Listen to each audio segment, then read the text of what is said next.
آج ہم اصطلاحات اعراب پر بحث کریں گے۔ ویڈیو لمبی ہو جانے کے پیش نظر ہم نے انہیں مختلف حصوں میں تقسیم کر لیا ہے۔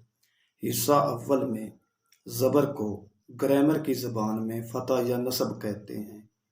زبر کو فتح یا نصب کہتے ہیں۔ زبر کو فتح یا نصب کہتے ہیں۔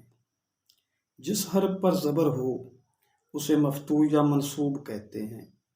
جس حرف پر زبر ہو اسے مفتوح یا منصوب کہتے ہیں۔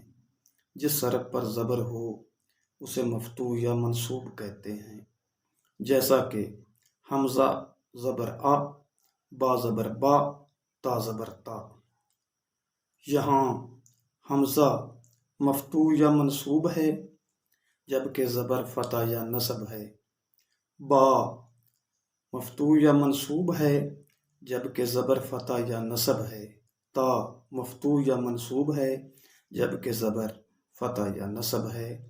اگلی ویڈیو میں ہم زیر پر بحث کریں گے۔ وما علینا الا البلاغ۔